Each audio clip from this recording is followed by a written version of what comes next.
You're at the Coaching Inn, 3D Coaching's virtual pub, where we enjoy conversations with people who are engaged in the world of coaching.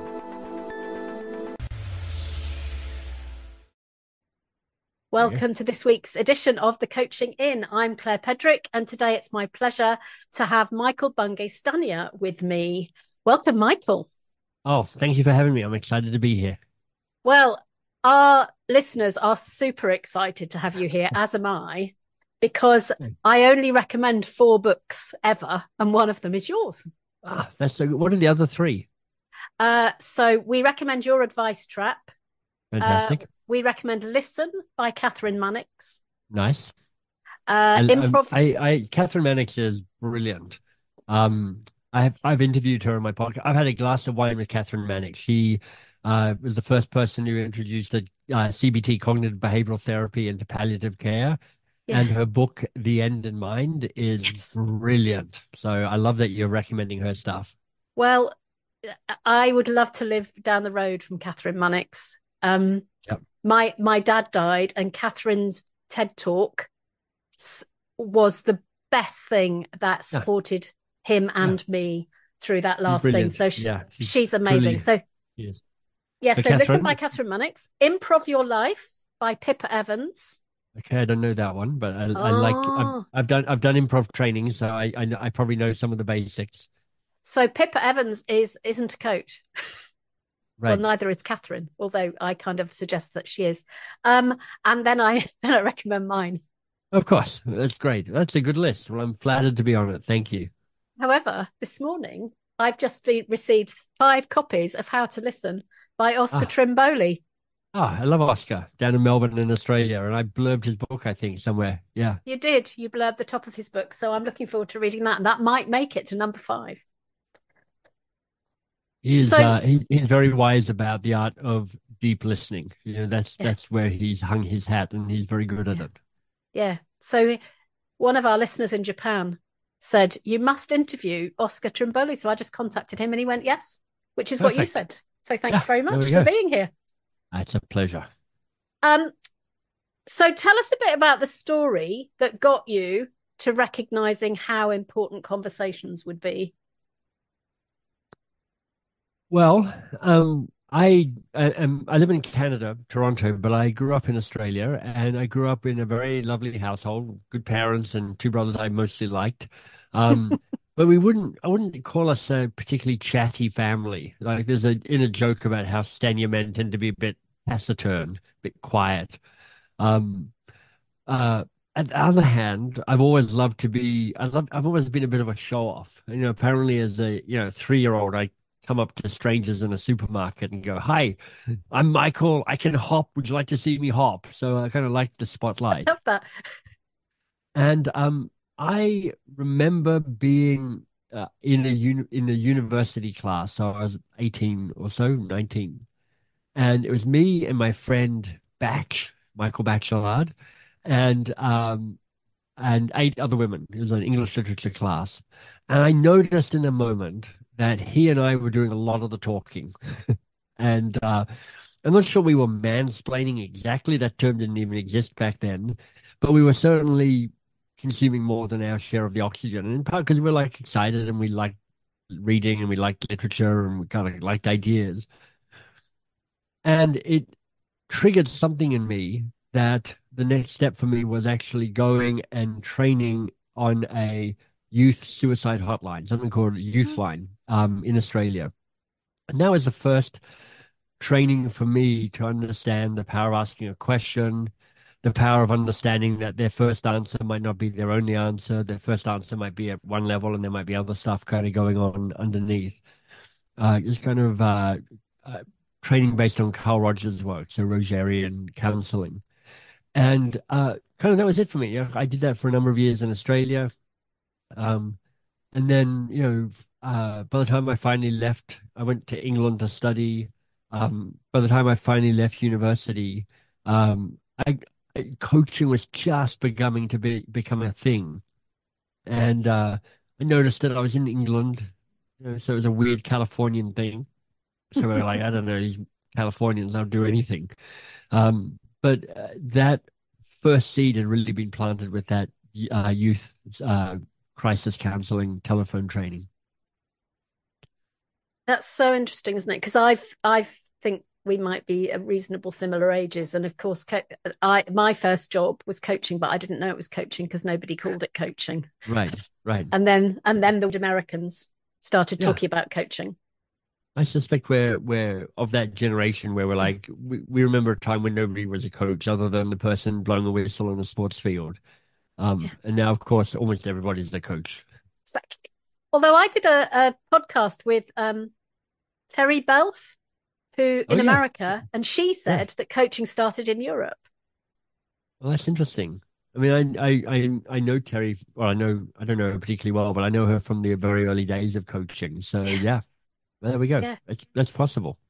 Yeah. So when did you first realize you were a coach?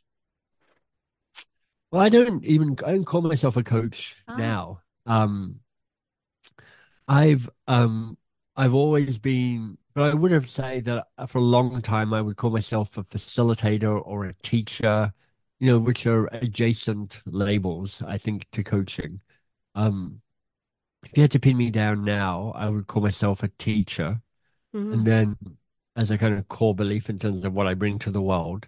And then there's different ways in which I do that. I speak, I facilitate, I don't have a coaching practice because I've discovered that my best work is done creating content and writing books and stuff rather than the one-to-one stuff. But I do a certain amount of kind of informal ad hoc coaching, I guess, because I'm just naturally a curious person and, I do ask a lot of questions.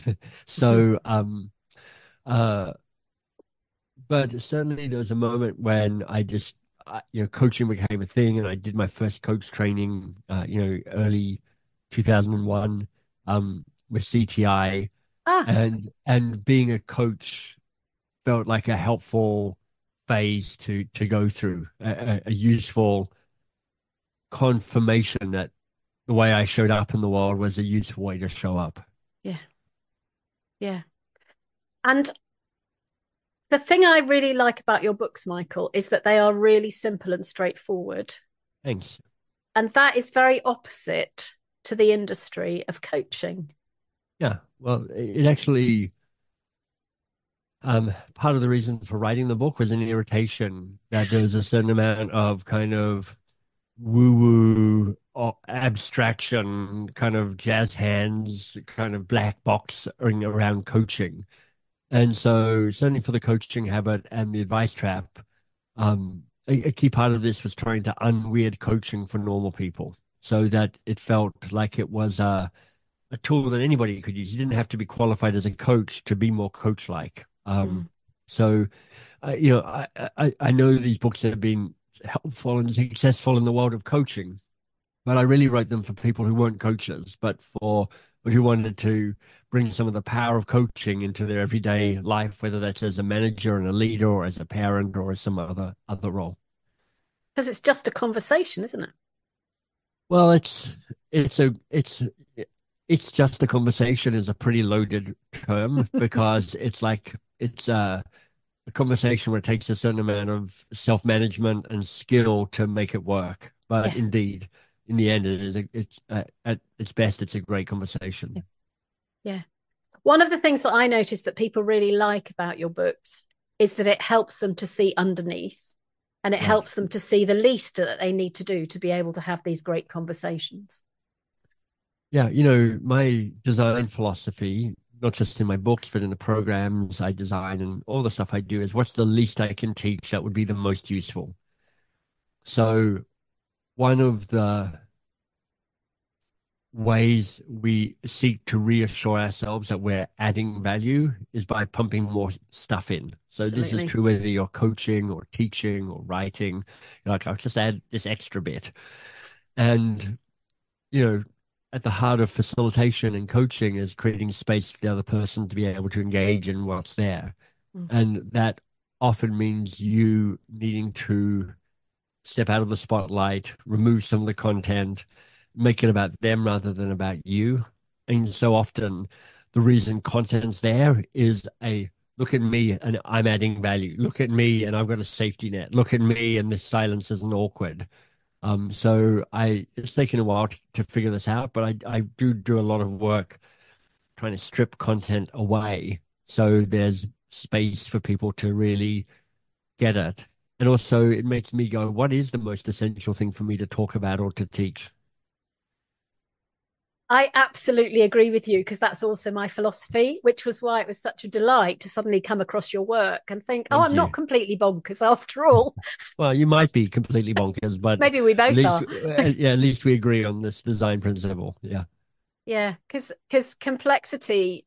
In fact, I was talking to a coach in the States this morning, and she was saying that she'd found out about me, and she's also read your stuff. She was telling me, because she was looking around the world and going, surely it can't be this hard. Yeah, some of my favorite moments are when people go through a one-day program I've created, which we typically sell into big companies, and they're like, I think I just spent 9 months in a coach training school to learn what you've just taught in a day. And I'm like, coaching is simple but difficult. Yeah. It's like just a conversation that's simple but difficult to have just a conversation. It's difficult to manage your own anxiety about the ambiguity and the silences and the uncertainty of what's going on. It's difficult to stay fully present to the other person. It's difficult to really see them in the full catastrophe, the excellence and the messiness of who they are. It's difficult to not finish conversations with a neat bow and a ta-da. It's difficult to not avoid some of the more challenging things you might say to somebody. All of these things are they're simple enough in terms of technique, but they're difficult to do for all sorts of other reasons. Yeah, you can see what you need to do, but doing it is the harder step, isn't it? Yeah. So you were on Gary Krotas's podcast the other day. True. Yeah. And he said to me, talk to Michael about Keystone Conversations. So I have a new book out, or a relatively new book, called How to Work with Almost Anyone, which I think is probably the best book title I've ever come up with. It's just a good book title. I love it. And it's you'd call it a sister book, I think, or a cousin book to the Advice Trap and the Coaching Habit. Because the primary people I wrote those two books for were busy managers and leaders. That was my imagined avatar, if you like, as I wrote that. And in the context of work, although I think it goes broader than that, your happiness and your success so often depend on the quality of your working relationships. And this is true whether you're in a big company or whether you run your own coaching practice or whatever it might be. And most of the time we don't do much about that. We just hope for the best. And the key insight around this book is you can actively shape the working relationships you have to be the best possible versions of those relationships. BPRs, the best possible relationship. So it doesn't mean every relationship turns into this wonderful, perfect thing. It means that when if you're A and you're working with B, there's potential between you. How do you fulfill as much of that potential as possible? How do you bring out the best of each other as much as you can? How do you avoid the worst of each other as much as you can? And the Keystone Conversation, and its heart is simply, let's have a conversation about how we work together before we plunge into the work. And again, simple and difficult, because most of us plunge into the work. You sign up a new coaching client and you're like, right, I'm here to add value. So what are you up against? What's on your mind? What's the challenge? What's hard for you? How can I be service? How will we measure success? And all of that's into the work. And you don't have a conversation around when you've had a coach or you've thought about a coach and it's been a good working relationship, what do they do? And when you've had a mediocre coaching relationship, like in my time, I've had lots of coaches and a lot of them were like pretty underwhelming. And I can be really articulate about what I need in a coach if I'm hiring a coach and if they ask me. So it's this exchange of information about how do we bring out each other's best? How do we work together? How do we fix it when things go wrong? How do we get back on track? All of these kind of meta conversations then enable you to better do the work. I call that right sizing. Yeah. Don't start doing the work until you know what you're doing. Yeah. So part of it's right sizing, which is, what's the actual work, and that's why in the coaching habit, the question, what's the real challenge here for you, is so effective, because we all think the first thing that shows up is the real challenge, and it rarely is. It's just their first stab at it. So, you provide so much help if you can be the person to help figure out what the real problem is. You don't even need to come up with the answers. It's like just figuring out what the real problem is, most of the magic. And then you're kind of, if bring that to the right sizing of the relationship as well, which is like, so what does the shape look like with you and me at our best? And getting that out there is so important. But you trained with CTI just after I trained with Coach U. Right. And they talked about establishing the coaching agreement. Yeah. Which seems to have got lost in how much, how many, how often, and not what do we need to do the best that we can in this space right now. Yeah. Well, how much, how many, how often is a useful and essential part of the conversation, but it's just not the whole part of the conversation. No. So, the origin of this work for me comes from a guy called Peter Block. Yes. And he called this stuff social contracting.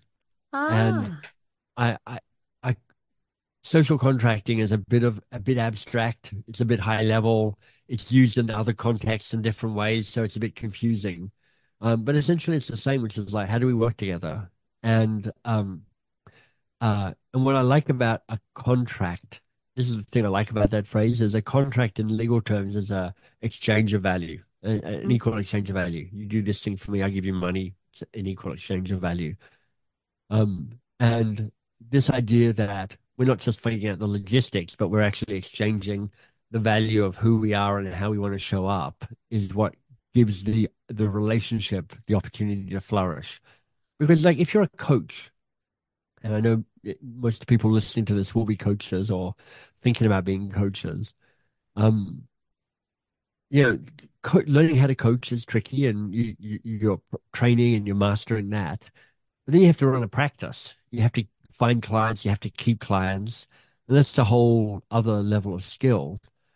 And there aren't many coaches who like, I love the marketing. I love trying to find new clients. Some people love that, but not that many. And one of the ways you can help yourself is by keeping your good clients longer. And one of the ways you keep your good clients longer is you have a conversation about how will we keep this going as long as possible, so it's as good for both of us for as long as possible. And if you can pull that off, then you actually start building these long-term client relationships, which is good for the client and also good for your business. Yeah, I'm not sure I agree with you on that one, but hey. Oh, okay. So what do you want to take issue with? So it depends what the coaching's for, doesn't it? So if the coaching is an external thinking partner relationship over time, where somebody wants somebody to just travel with them, then that's a great thing. But I think often coaches are hired for a thing. And and then that needs to be a shorter relationship. Otherwise, we just extend it for no reason. Well, I agree with that. I mean, I think too often coaches' business models are kind of going, I'm trying to build codependence with this client. Absolutely. So it drags on forever and ever and ever. And there are too many coaching relationships where people on both sides are kind of slightly going through the motions of what that works. But in the How to Work with Almost Anyone book, there are kind of three phases to kind of building this best possible relationship. The first is you taking time to answer the 5 core questions of the keystone relationship yourself. So you know your answers, because it's in some ways a bit of a self-help book hidden inside a kind of so-called business book. Right. The second phase is you have the keystone conversation. You actually have a conversation around how you want to work together. But the third phase is the maintenance phase, which is like you need to check in often on how you check in all the time on how you're doing. You need to repair often, and you need to reset as required. And what you and I are talking about is the reset process, which is like, all right, so are we done? Are we not done? If we're not done, what needs to be done to reset so we get back to this idea of a relationship? And these are the three columns of the three principles of a BPR, best possible relationship. A relationship that is safe and vital and repairable. So safe meaning it's you removed fear. Vital meaning that there's still life and challenge and provocation in there. And repair meaning you get to fix it when things go wrong, because it always goes wrong. And Exactly. Yeah. I think what you and I are agreeing on is that too often coaching relationships become safe, but they lose some of their vitality because the kind of purpose of the relationship has kind of leaked out. Yeah, and I love hearing you talk in a language that's different from mine, because it's enabling me to make a whole load of meaning of some of the things that I think, and I love Right. that, because that relationship thing, that partnering thing, we're only in relationship and in partnership, aren't we, if we check in to make sure we still are, because otherwise I think we Exactly. are and you think we're not. Yeah, and quite frankly, the reason I stopped coaching is I just found myself too often in relationships that were a bit boring. I was like, I like you. I don't mind this coaching, but honestly, I'm a bit. It doesn't have a whole lot of vitality here for me, and um, I know I also figured out that I have more impact by doing different things, but um, I, I do think that we often default to safety and we forget about vitality. Mm. Yeah. And the vitality brings the transformation, doesn't it? The energy and the bounce and the not doing the same thing all over again. Yeah, I mean, I think you need both. I mean, you can Mm. if you had vitality and kind of provocation, if you like, without safety, then it's really good until it isn't, Mm. and then it shatters. So Mm. you're trying to find that dance between safe and vital, and it's different with every client you have. And then for all of them, there comes this time where something gets misunderstood, something goes off the rails, something leaks, something breaks, something rips, and that's the repairability. Because if you can repair it, you have a chance of extending it for the full length and the full potential of the relationship. That's so insightful, because there's a sort of hidden implicit assumption that things won't break, isn't there? But Yeah, they will. like we all start going, oh, it's amazing. I've hired a coach. Oh, it's Yeah. amazing. I've got a new client. Oh, we love each other. But to be blunt, shit always hits some fan somewhere down the line. There's no such thing as a relationship without kind of hiccups in it. And often, it's a sweeping generalization, but because coaching is full of nice people who are people and trying to do their best, they're often not that good at conflict. They're not that good at repair. They're like, let's just keep it nice. And nice can suck the life out of a good relationship. I wish we'd had this conversation before I did a supervision session on Monday. We, this, it's so jargony, this thing that people say to me, how do I use myself as instrument? And I go, Yeah, no, let's talk about saying what you notice or sense or experience.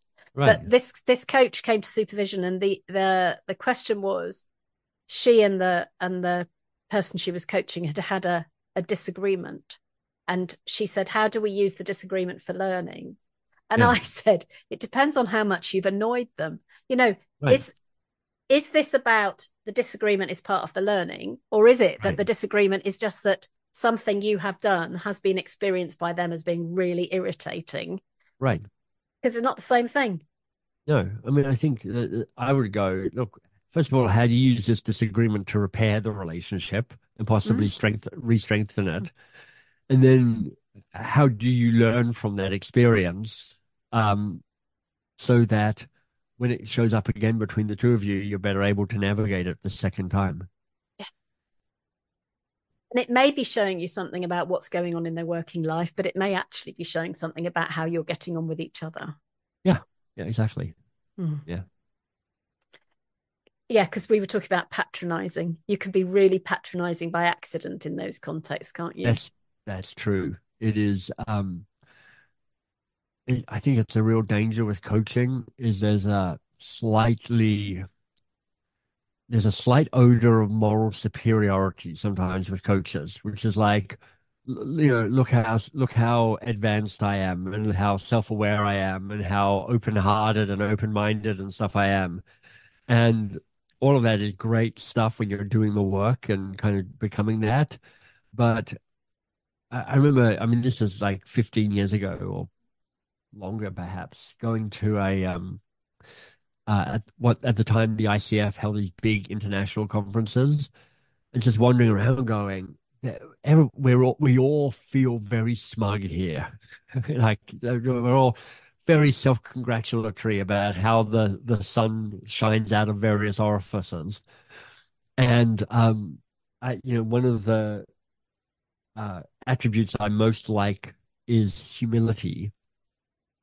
Not in a kind of false, oh, look at me, I'm so humble. Humility for me means you have your feet on the ground.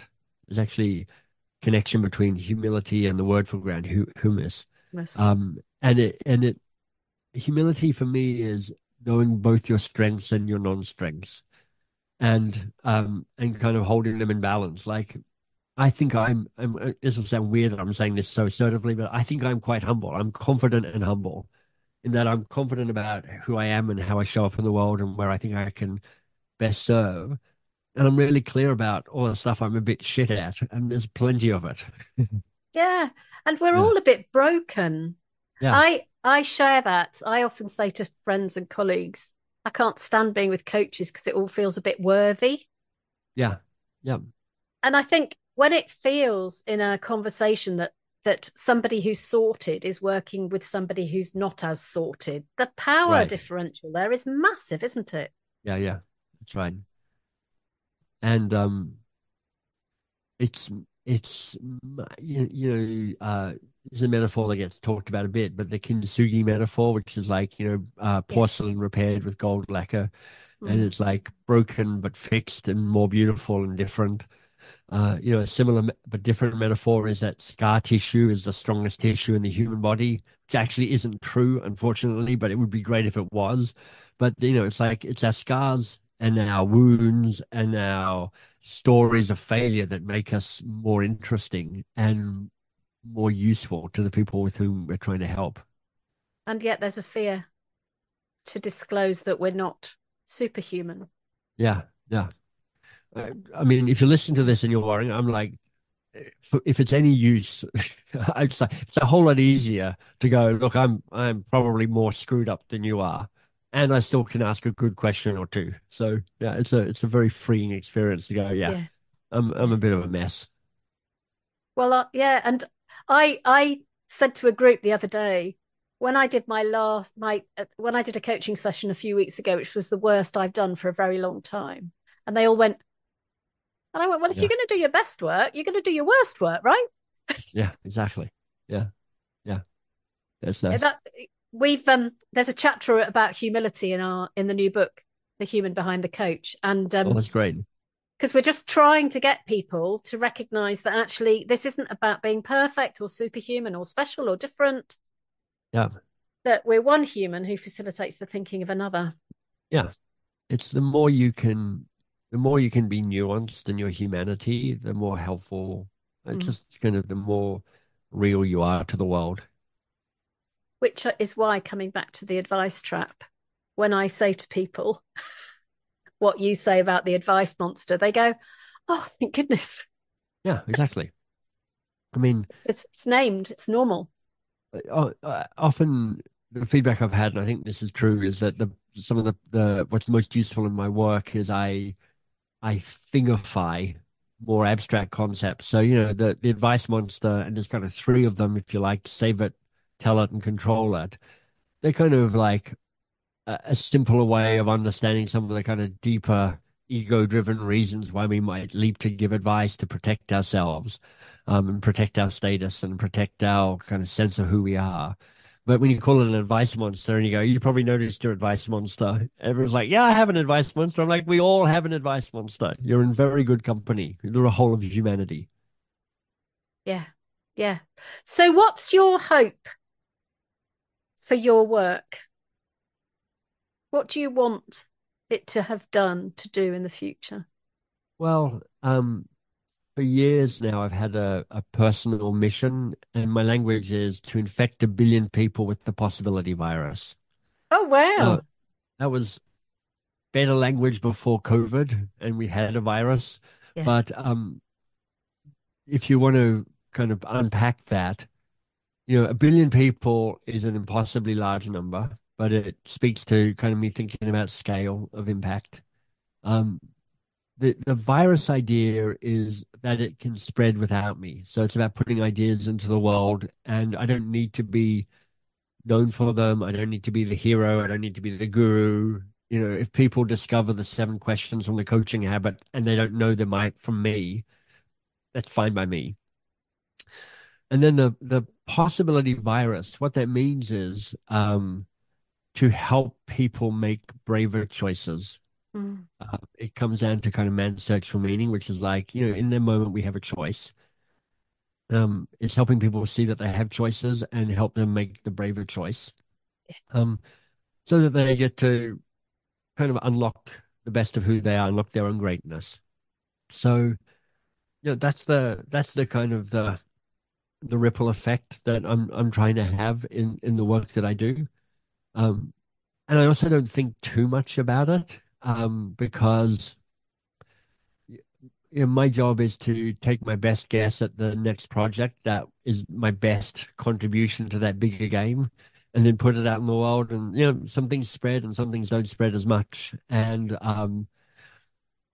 as an atheist, I'm pretty sure that once I'm dead. So I don't get my reward in heaven or anything like that. So it's it's already working better than I thought it would with the success of some of these coaching books. And so I keep doing that work, and it's lovely to hear back from people occasionally when it's been helpful from them. Well, it's very helpful. Lots of our listeners have been infected. Well, thank you. And then what I love about that is that and then they coach differently and they touch other people, and so there's this kind of ripple effect, and at 1 or 2 or 3 degrees that can make a difference. Yeah, and I'm taking the advice monster and your name into a group of 500 on Tuesday. So fantastic! Thank you so much, Michael. Thank you so much for coming to the Coaching In. What a pleasure it's been to be in conversation with you. Thank you, Claire. It's been wonderful. And hopefully, maybe you, me, and Catherine Munnitz can have a glass of wine one day. That would be fun. Exactly. And thank you, everyone, for listening. Bye-bye. If you've enjoyed what you've heard today, we'd love you to share the podcast with a friend or leave a comment on social media. And if you'd like to become a regular at the Coaching In, you can subscribe on Podbean and all major podcast channels. We look forward to welcoming you next time. You've been listening to The Coaching In, 3D Coaching's virtual pub. For more information, check out 3dcoaching.com.